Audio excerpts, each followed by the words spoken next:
I know you were all faithful in bringing back your handouts, but if somebody wasn't here last week and needs one for lesson number 15, raise your hand. Whoever, pass them, you split them up and pass them around. Keep your hands up. The guys will be coming around, and you'll probably have to stand up and walk around with them, guys. Yeah, it's not like take one and pat. There you go. You see them? There we go. Now we're moving. All right. Yeah, keep your hand up till you get one. Last week, if you remember, we were in chapter 12 of Revelations, and if you remember, the first thing we saw was this picture of this pregnant woman. She's clothed with the sun. This woman was symbolic of the church, of the people of God. Okay, we talked about this last week. In it, she's very pregnant. She's about to give birth. And although she's stunning, she's, like I said, clothed with the sun. She's got the moon under her feet. She's not the main image of Revelation chapter 12. But in this kind of 3-act drama that plays out in this chapter, she's kind of the first act. But then we see the entrance of the beast. Okay? Again, imagery, the beast represents who? Satan. Okay. And so we have the woman who represents the church, and we have her about to give birth, and we have Satan positioned right in front of her, and his intent is to devour the child as soon as it's born. Now, imagery all over the place, and that image is of what? Satan wanting to do what? Destroy who? Actually, destroy Christ first. We'll get to the church, okay? He wants to destroy the man-child that's about to be born, all right? And we talked about that last week, all the attempts that Satan has made throughout history to keep the Redeemer, to keep the Messiah from coming, okay? As he does, as he positions himself, what happens? Does she stay there? No, she's carried away to heaven, right? In an act of protection, in an act of care, of defense, the woman and the child are carried away to heaven out of the reach of the beast. We talked about this is the first defeat of Satan. His plan was thwarted that way, okay? And then the next picture we see, I guess he decides to follow him up there, and there's a war that breaks out in heaven between Satan and his forces and Michael and the forces of heaven. And if you remember last week, we talked about the fact that the battle's not even mentioned. It's just mentioned that the fight started and then the fight ended. It must have been that quick, all right? Satan's outnumbered and Satan is hurled to the earth. This is verses 7 through 12, okay? This is Satan's second defeat. Then Satan turns his attention to the saints in verses 10 through 12. But they too overcome him. And if you remember last week, we talked about the 3 things the saints used to overcome him: the blood of the Lamb, the word of their testimony, and the fact that they love God more than their own lives. And this is the 3rd time he's defeated. So he's been defeated by God, he's been defeated by Michael and his angels, now he's been defeated by the saints. Now, before we move on, I want to take a minute and look at the response to this battle from heaven, okay? So if you got your Bibles, let's go to Revelation chapter 12. And let's go to verse 11. They have conquered him by the blood of the Lamb and by the word of their testimony, for they loved not their lives even unto death. Okay, these are the saints that have just overcome him. Look at 12. Therefore, rejoice, O heavens, and you who dwell in them. Okay, so this battle has taken place 3 times. Satan's been defeated. Now in heaven, Satan's been defeated, and heaven demands a response. And what is the response that heaven wants? What? Rejoicing. Joy. He wants his saints, he wants his people to understand you've got a reason to be happy. You've got a reason to rejoice. Okay? Now remember, Revelation is written to who? Christians, but specifically first century Christians in those 7 churches that are identified in the first couple of chapters, who were under the thumb of Rome, under the control of Rome, and under the persecution of Rome, and who probably are feeling very beat down, very weary, very persecuted. And here the message is simply this: look, we're defeating Satan all over the place. You have a reason to rejoice. You got a reason to be happy, okay? But now that's for those who dwell in heaven. And don't Don't miss the imagery, okay? Heaven dwellers, or those who dwelt in heaven, is symbolic for who? We tend to think of those who dwell in heaven as what? What's that? Angels. Okay? Beings. When Revelation talks about those of heaven, it's not just talking about angels. It's not just talking about beings. It's talking about all of those who are faithful to God. Okay? It's imagery. Don't forget that. And when it talks about earth dwellers, he's not just talking about people who live on the earth. He's talking about the difference between the saved and the non-saved. He's talking about the difference between the Christian and the non-Christian, those who follow the Lamb and those who don't. Okay? Because really, in this vision, there's only two categories of people, right? There are those who are faithful and there are those who are not. There are those who are saved, there are those who are not. There's no in-between, there's no gray area, there's no ifs, ands, or buts. So when he's talking about the you who are in heaven, rejoice. Well, we've already seen who's in heaven. Well, we know angels are. Who are the souls under the altar? Those who have given their lives for the testimony of being faithful to Jesus Christ. In this image, we see those who are loyal to God will have their dwelling place in heaven.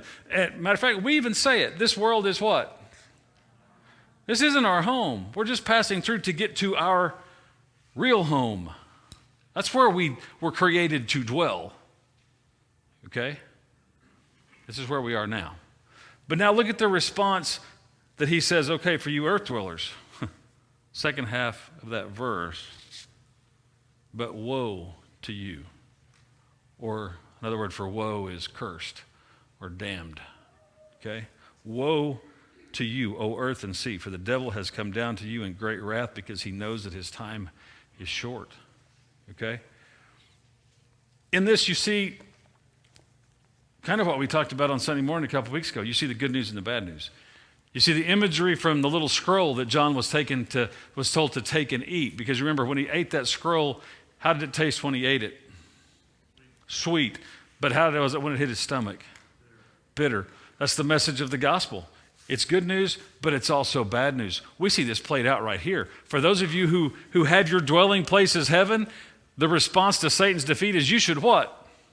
You should rejoice. You should be happy. You should be full of joy. But if you're not a heaven dweller, if you're not loyal to the Lamb, your response should be, I'm cursed. Why? Because Satan's on his way. Right? And he gives us three reasons why they should feel that way. Okay? The first was simply the devil's going to come live among you now. Who wants him as a house guest? Right? I don't. Although, what was the commercial we saw the other night? It was like Match.com. Have y'all seen the commercial? Where Satan sitting on the couch with the girl, and they got matched up on Match.com. And part of me, I was sitting there watching it, and I'm going, I don't know how I feel about this. At first it was kind of funny, but then I thought, well, I guess their appeal is if we can find Satan a girlfriend, we can find anybody a girlfriend. Is that? The girlfriend was 2020, the year. Oh, was that what it was? Oh, I missed that completely. Did y'all know that? Yeah. The girlfriend was 2020, the year. So see, Satan got matched up with 2020. Get it? I get it now. Thanks. Makes a whole lot more sense now. I get it. Cool. I'm about 4 days late on that, but that's okay. That's all right. But anyway, you get the picture. No one really, 2020 can date Satan, but nobody else can, right? Okay, three things. The devil's coming to live among them, and he's ticked off. He's ticked off, right? Listen to what he says. Look at verse 13. When the dragon saw that he'd been thrown down to the earth. Oh, no, let's go back to 12. Sorry. Woe to you, O earth and sea, for the devil has come down to you, how? In great wrath. Okay? Because he knows that his time is short. He's come down and he's ticked. He's ticked because he's been beaten 3 times to this point. All right? Questions, comments before we move on? All right, let's finish up this 3-act play. It's kind of where we left off last week. All right? Let's pick it up in 13. And when the dragon saw that he'd been thrown down to the earth, he pursued the woman who'd given birth to the male child. But the woman was given the 2 wings of the great eagle so that she might fly from the serpent into the wilderness, to the place where she is to be nourished for a time and times and half a time. The serpent poured water like a river out of his mouth after the woman to sweep her away with the flood. But the earth came to the help of the woman, and the earth opened its mouth and swallowed the river that the dragon had poured from his mouth. Then the dragon became furious with the woman and went off to make war on the rest of her offspring and those who keep the commandments of God and hold to the testimony of Jesus. Okay, that's all of it for now. There's another conflict we see taking place here. Okay? Satan's come to the earth. Again, this is imagery. This is a symbolic representation of the presence of Satan in the world. Okay? And he's come, and there's another attempt on who? Who's he still after? God's people, the church, the woman, right? And he's still making war with the woman. But now we see what happens.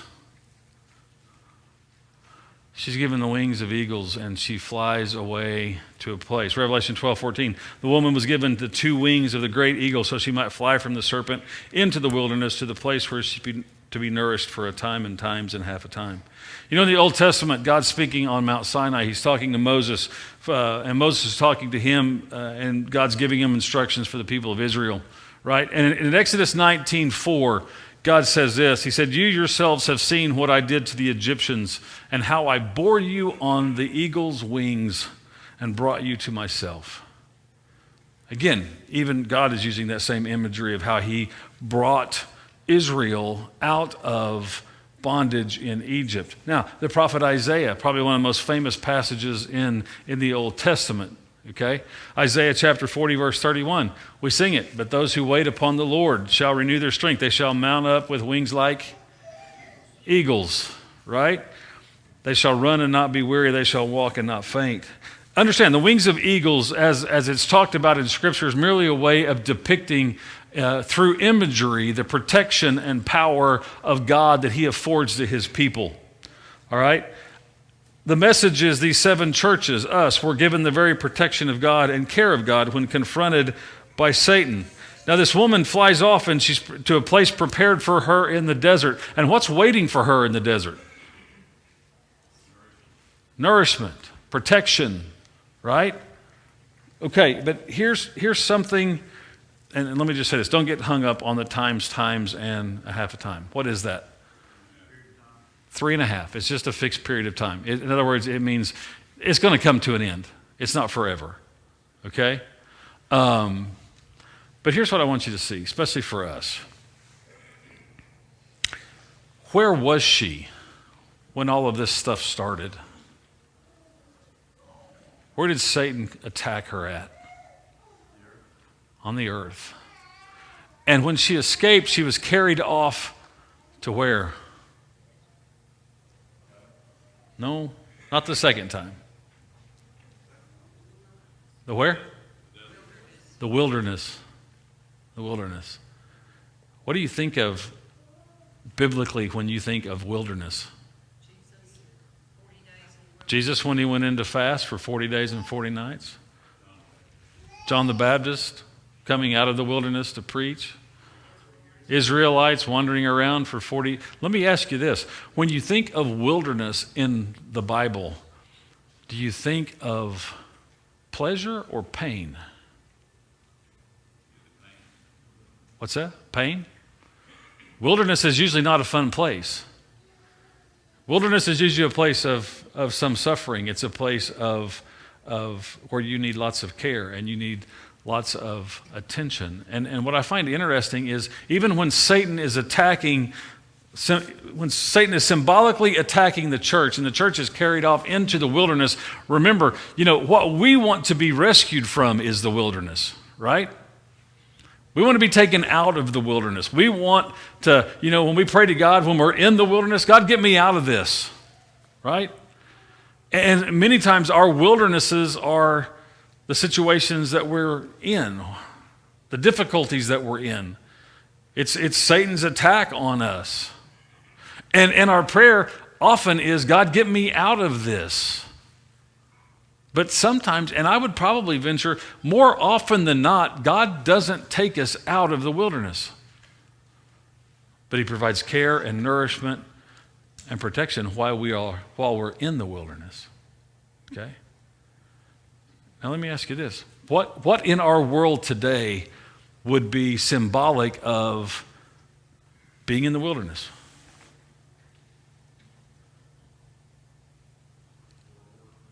War? Work? Okay. What else? Sometimes being isolated from a lot of people who are in the world, of the world. Say that again.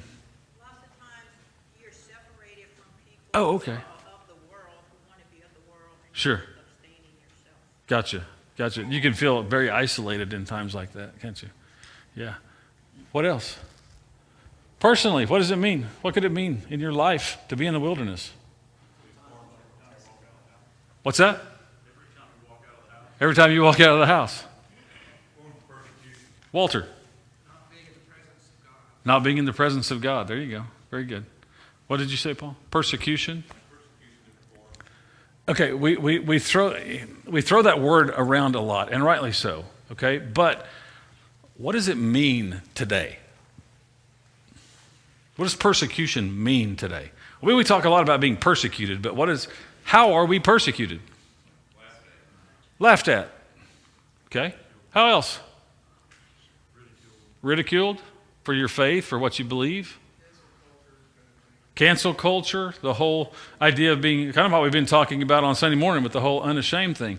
The whole thing about being made to feel ashamed of what you believe. All of that can represent a wilderness experience. And many times we want to be delivered from those wilderness experiences, but God says, no, you know what? I need my church to be right in the middle of the wilderness. Because what do you find in the middle of the wilderness? You find God, but you also find something else in the middle of wildernesses. What's that? Stronger faith. If you take Jesus' example from his fasting time in the wilderness, but you know what else you find in the wilderness? A whole bunch of lost people who are wandering around, wandering around in the wilderness. Okay? And doesn't his church need to be in the midst of the lost in order to do what the church is called to do?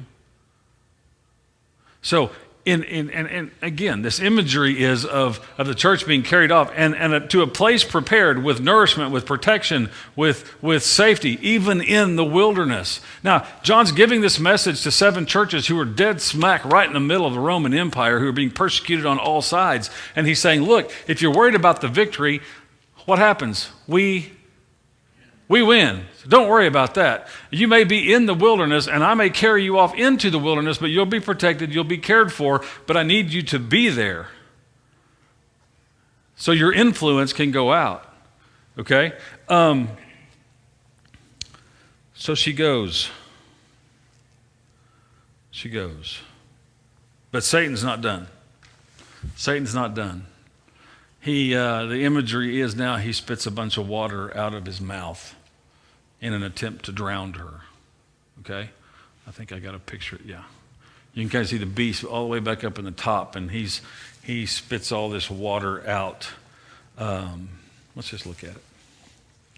He called it a river. 15, the serpent poured water like a river out of his mouth after the woman to sweep her away with a flood. Okay, again, imagery. Water all throughout the Bible is used to describe, and it's allegorical towards wickedness. Okay, what separated Noah from the people who were destroyed? Water, right? In Psalm 18:4, the torrents of water are seen as a symbol of ungodliness. There's another passage, I just want to read it all. Psalm 124, if you got your Bible, turn over there. We're going to read it all because it so parallels what we're talking about here. And this idea of water and sea and wickedness, you got to get a hold of because it's going to play an important part when we move out of 12 and into 13 as well. But just listen to this. And there's a great song that comes from Psalm 124 as well. If it not been for the Lord, if it had not been the Lord who was on our side, let Israel now say, if it had not been the Lord who was on our side when people rose up against us, then they would have swallowed us up alive.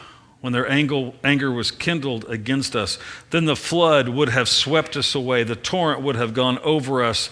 Then over us would have gone the raging waters. You get the imagery of this wickedness from these people coming against the people of Israel and completely flooding them. Blessed be the Lord, in verse 6, who has not given us as prey to their teeth. We have escaped like a bird from the snares of the fowlers. The snare is broken and we have escaped. We see this, again, the picture of the woman escaping from Satan. And then finally, verse 8, our help is in the name of the Lord who made heaven and earth. Over and over again, we see this imagery throughout the Bible, and these 7 churches would be very familiar with this as he's talking about this. Isaiah 8, the mighty floodwaters of the river, that are a symbol talking about the destruction brought on by Assyria. Isaiah 57, there's an image in there of a tossing sea that represents the wicked. So we see this over and over again, okay?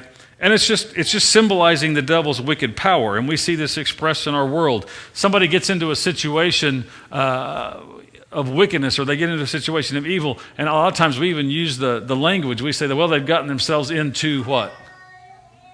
What? Trouble. Deep. They're in too deep, right?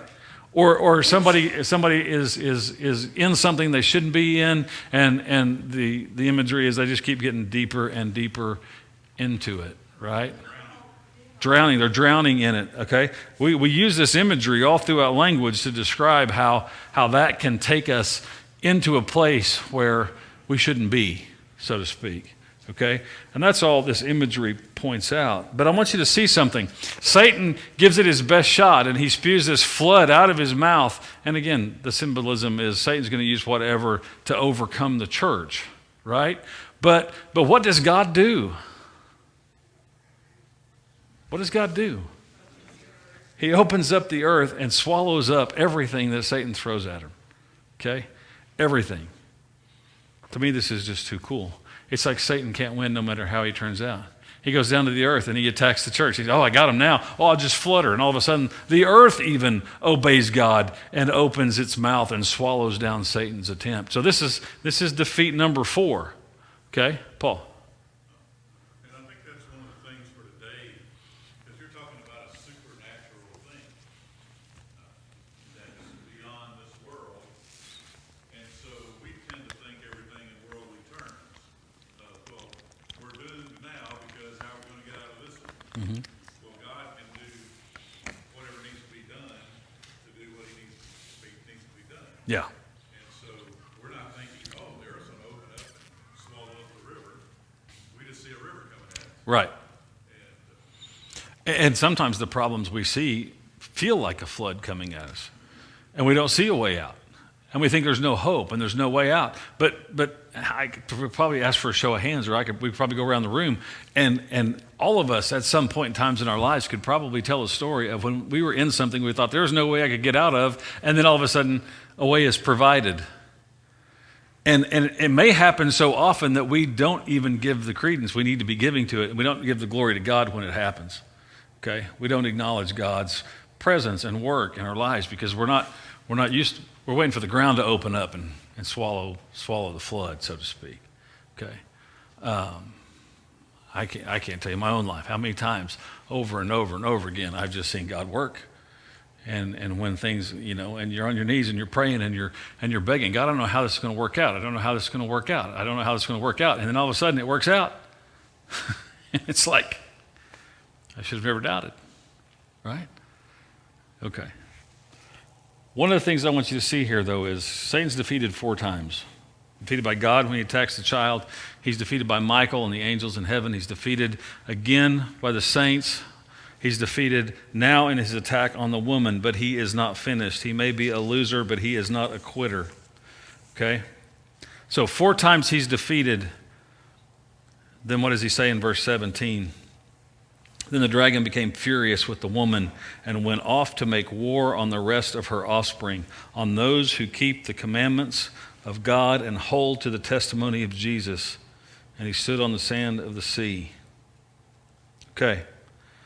From this imagery, who was the first child that was born from the woman? Yes, Jesus. Okay. So who are the rest of the offspring? Church. We are. You and I are.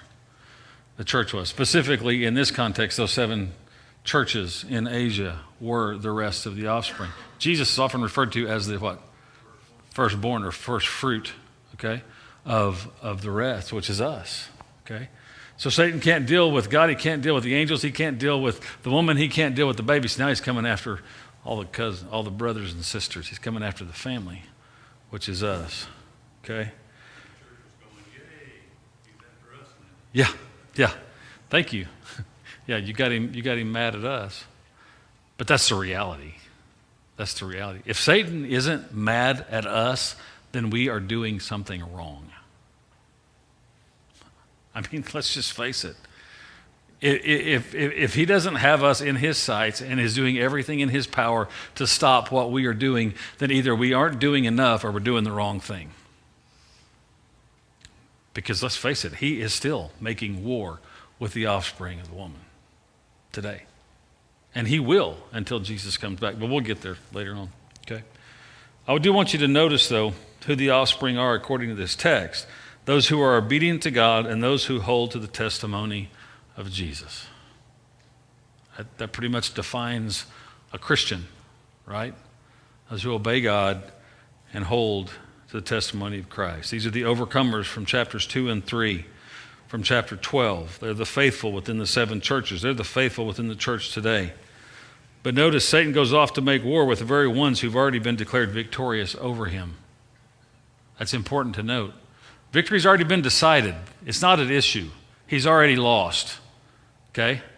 Remember that, especially in your walk, especially in these times. It's not a question of who wins. We know who wins. We win. And I shouldn't even say we win. We won. We won. The battle's over, right? It's still not in doubt as to who's going to win. Jesus has already won, right? It's just that Satan is so ticked off, he wants to take as many people down with him. Okay? Okay, we're going to move. Okay, boys. I got the next one for you. We're going to go ahead and keep going. I got a few minutes. Here, split this up. Everybody's going to need one. I'm going to go this way. Or I don't care how you do it. Somebody grab them. Again, this is, you're going to have to stand up and pass them. Yeah. All right. As these guys are passing out the next handout, I want you to see that the sea, again, is imagery for something. Okay? This is also, I hate to say it, but this is one of those places in the Bible where our modern chapter breaks do us a huge disservice, okay? Because we come to the end of chapter 12, and normally we read the last verse and we think that's the end. It's not, okay? Actually, the very last verse of chapter 12 is the precursor for the first verse of chapter 13. This is a continuous story, okay? It would have done better if they hadn't even put a chapter in here at all, just for our understanding, because there is no break in continuity, okay?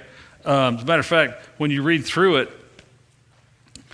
he talks about those who overcame, those who obey and who keep the commandments of God and hold the testimony of Jesus. And he stood on the sand of the sea. And then verse 1, and I saw a beast rising out of the sea. You see how they go together. There's not a time break. There's not a location break. There's not any break. Matter of fact, it should just go from one to the other, okay? So Satan is there. And one of the things I also wanted to point out and just ask, why would anyone willingly serve such a loser? I mean, think about it. In every instance we find Satan interacting with God, he always, what? Loses. Always. And it's not just Revelation. When's the first time he came up against God and lost? The garden. Genesis 3. Right? God calls him on the carpet and curses him from that point on. And matter of fact, in Genesis chapter 3, we'll talk about it a little bit at 3:15, the curse upon him is what? To the woman, you will bruise his head. And you, Satan, you will nip at her heel. Okay? But here's the thing. How many Christians do you believe serve Satan? What? Lots? You think they openly profess allegiance to Satan? No, they don't. Well, let me ask you this. If you're not serving God, who are you serving? Is there an in-between? There's not. There's not. Because apathy is a sin. Doing nothing to him who knows the good to do and does not do it, to him it is what? Sin. Not doing anything is sin. You can't play the fence here. You can't just decide, okay, and I can serve God a little bit. If I serve God a little bit over here and then I don't serve him over here, then I'm serving God a little bit and I'm serving Satan a lot. And that's just the reality of it. Now I don't worship Satan, right? Well, we got to ask ourselves, anytime we deny the authority of God in our lives, what we are saying is, I would much rather accept the authority of Satan in my life. Okay? That's the battle that's been going on. But we as Christians, we pledge our obedience to God, to the testimony of Jesus Christ. And when we do, the promises of God are there. Romans 8:28 tells us what? We know that for those who love God, all things work together for good for those who are called according to his purpose. For those who are called according to his purpose. For those who love God. Right? That promise doesn't come from Satan. But that same chapter, down in verse 37, it also says, though in all things we are more than conquerors. Right? That's the side I want to be on. I think we all do. Okay? So just think about that as we move on. Even as this war continues, understand the message of this entire book to these 7 churches is you are conquerors. You win. That's the same message for us. But he stands on the sea and some other creatures show up. Let's start. I'm going to catch the last part of 12 and then we're going to read down through here a little ways. He stood on the sand of the sea. This is the dragon. And I saw a beast rising out of the sea with 10 horns and 7 heads, with 10 diadems on its horns and blasphemous names on its heads. And the beast that I saw was like a leopard. Its feet were like a bear's, and its mouth was like a lion's mouth. And to it the dragon gave his power and his throne and great authority. And one of its heads seemed to have a mortal wound, but its mortal wound was healed, and the whole earth marveled as they followed the beast. And they worshiped the dragon, for he had given his authority to the beast. And they worshiped the beast, saying, who is like the beast, and who can fight against it? And the beast was given a mouth, uttering haughty and blasphemous words, and it was allowed to exercise authority for 42 months. It opened its mouth to utter blasphemies against God, blaspheming his name and his dwelling, that is, those who dwell in heaven. Also, it was allowed to make war on the saints and to conquer them, and authority was given it over every tribe and people and language and nation, and all who dwell on the earth will worship it, everyone whose name has not been written before the foundation of the world in the book of life of the Lamb who was slain. If anyone has an ear, let him hear. If anyone is to be taken captive, to captivity he goes, and if anyone is to be slain with the sword he must be slain. Okay. This is the beast from the sea, or the sea beast. This is the one down here in the bottom. Okay? Come on, Ty. You gotta work with that pointer, dude. Right? See, when I point like that, they did it Sunday. Come on. Oh, no, not that one. The leopard-looking one. That one. There you go. See, and then when I wiggle my finger, there you go. And then I go over here, and then over here, up, down. I'm teaching you how to lead singing now. 1, 2, 3. No, okay. You see the leopard, right? This is the beast. Okay, and he comes up out of the sea. John sees it coming. It's symbolic of the first, helper of the dragon, of Satan. I want you to see here this beast represents the civil persecuting power of Rome, so to speak. Okay? And see how this plays into it. And we're going to dissect it, and you'll understand what I mean by that. Okay? In present-day terms, okay, this beast would represent any civil or governmental power that tries to harm or hinder the work of God, the work of the church, or anyone who tries to kill the people of God. And in this context, it says it comes out of the sea. And it represents the place where these wicked people live. Okay? For example, Isaiah uses the same imagery. In Isaiah 17:12, he says this, "Ah, the thunder of many peoples, they thunder like the thundering sea. The roar of nations, they roar like the roaring of mighty waters." What I want you to see is this beast is coming up out of the water, right, where these wicked people are. These are the people of the beast, so to speak. As a civil or government entity, the picture is of a government of a type that is related to the type of people the country represents. Okay? In other words, a wicked country is going to give you wicked rulers. Okay? Now, not always the case, but most of the time the case. Rulers, somehow or another, are representative of the people they rule. Okay? We understand that. And he starts describing this beast. First, the word beast itself. By definition, something that's brutal or savage or ferocious. It would be something that would cause fear in those who saw it. I want you to think of this in terms of Rome. Okay? The beast had 10 horns. 10 conveys what? Remember? Earthly power. Complete earthly power, if you will. Okay? So the power of the world is available to him. He's got 7 heads. 7 means what? Perfect or complete. A head is representative of authority. He's wearing 10 crowns or diadems. But this is just like the last time. A diadem is a crown that represents what? What's that? No, that's the other one. Rule. A diadem was a kingly crown. A Stephanos or a Stephanos, that is the victor's crown. Those are 2 Greek words, 2 different things. And understand, Satan is never, ever pictured as wearing a Stephanos, the victor's crown. A diadem, yes. A ruling crown, yes, because Satan has that authority. And he's given that authority, as we've seen in here, to the beast. We understand the heads. That imagery should come to us very readily as New Testament Christians. Even from Genesis 3:15, we saw it. The woman was going to do what? To Satan, crush his head. And he was going to harm her heel. Now let me ask you this, which is more important, head or heel? I say, you can live without a foot. You can't live very long without your head. Right? Important. Jesus himself, Ephesians 5:25, talks about Christ being the head of the church. We understand the importance of this. This imagery, though, gives us this picture of authority. It gives us a picture of rule. And this is what the world sees. And the world, when I talk about the world, I'm talking about the world at that time. And I'm talking about those who are not in a relationship with Jesus. They see this and they follow after it. Okay? And we'll talk about that in a minute. He has total worldly power that had been given to him. But I'm going to take you back to John 19. If you got your Bibles, go back there. There's an interesting conversation between Jesus and Pilate just before Jesus is crucified, okay?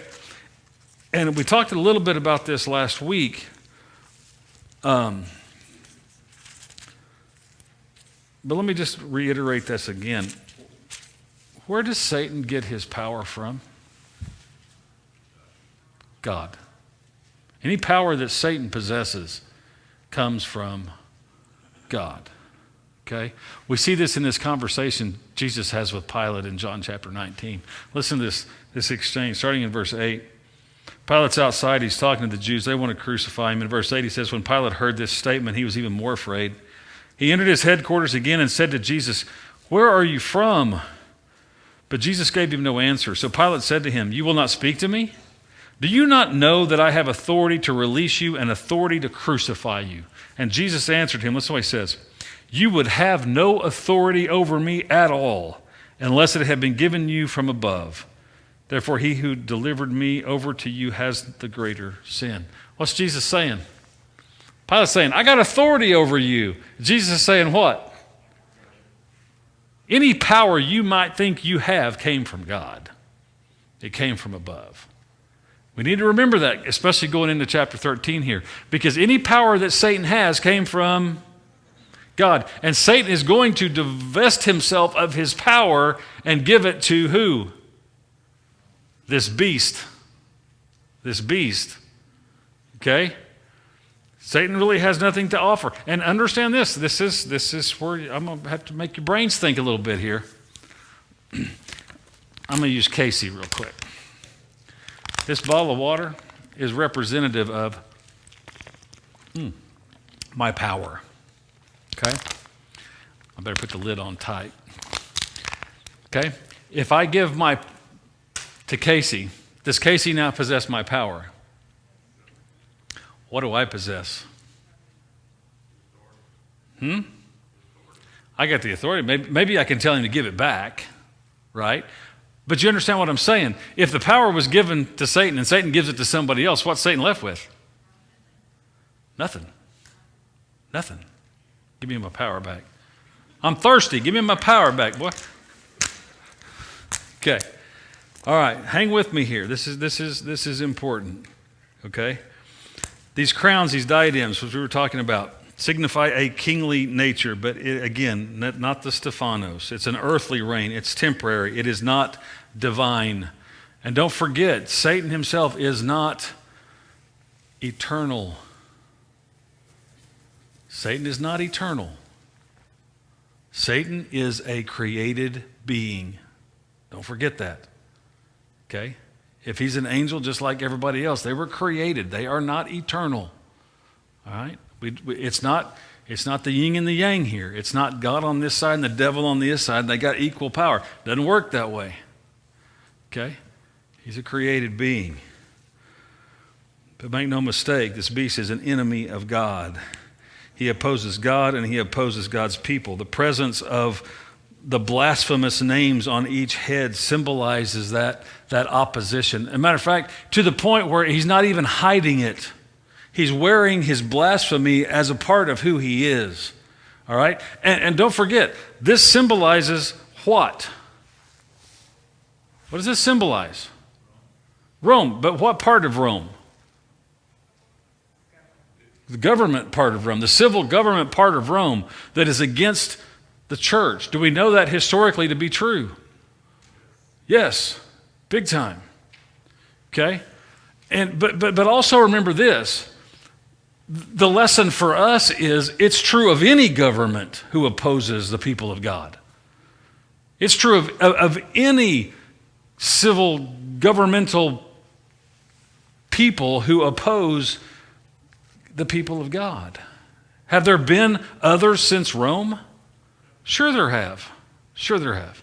Okay? They also will, many times, would start calling themselves a god or wanting people to worship them. Yeah, and if you'll hang on to that thought, we'll get there next week because that's the second half of, actually, that is the earth beast up there that we'll talk about. Because when we complete this picture, what we will find is we have this one beast controlled by Satan that's given him power and given him authority and given him rule, right? And he opposes the church. And then out of the earth is going to come another beast whose primary job is to convince everybody to worship the beast. Okay? Some commentators call it a cult of emperor worship. It was this idea that you were required to now bow down to Caesar. But understand this, make no mistake about it, that is alive and well today. What happens in your life when you don't bow down to the present culture or the present thought that is going on that's been perpetrated by people in power? What happens to you? You get canceled is what happens to you. In the best case scenario, you get canceled, okay? Now, don't misunderstand what I'm saying, okay? Right? I'm not saying Joe Biden is the beast. It's not what I'm saying, okay? But what I am saying is throughout time, the message here has been the same. It has played itself over and over and over and over again. Governments who set themselves up in opposition to God lose. Maybe not in our time, maybe not in everybody's time. I'm sure there were Jews that died during the Holocaust that couldn't imagine how this could be happening. Right? Did Hitler win? No, he didn't. I think we see the same thing. And the crazy, we can see this all throughout history. What happens? There's a whole, there's millions of people who thought Hitler was a great guy. For a while. That's exactly right. That's a good point, Sue. And we're going to get into that in a little bit because it talks about that mortal wound. Okay, I don't want to jump too far ahead, but historically what happens is Nero is persecuting the church big time. We know the stories of Nero, and Nero dies. And all of a sudden the church is free from persecution. And they have to be thinking, And then Domitian becomes emperor. And things got even worse than they were under Nero. So there's kind of an ebb and flow that goes between, maybe we've won, but now we've lost, but now we're back in it again. But in the end, what do we know? We win. Okay, that's enough for tonight. I could go on forever. All right? We'll do the we don't have anybody named Eutychus in here, do we? Y'all know who Eutychus is, don't you? Huh? It's not midnight yet. Eutychus was the guy that fell out of the window when Paul preached till midnight. Easy way to remember that, guys. You ready? You know how to remember Eutychus? Eutychus too if you fell out of a window. I was your age when I heard that, and I still remember it, right? Eutychus too if you fell out of a window. You can always remember Eutychus that way, all right? Tonight we're going to sing a song. We want to give anybody the opportunity if they have need or if they need prayers or if they need to respond to the gospel, whatever. We want to be sensitive to whatever needs you may have. Don't forget to be praying for those we mentioned, especially my daughter who's going to have a baby tonight, tomorrow. The next time you see me, I'll be a grandfather again. Can't guarantee there won't be pictures in the PowerPoint Sunday morning, but we'll see. But seriously, if we can help you with anything, let us know as we stand, as we sing.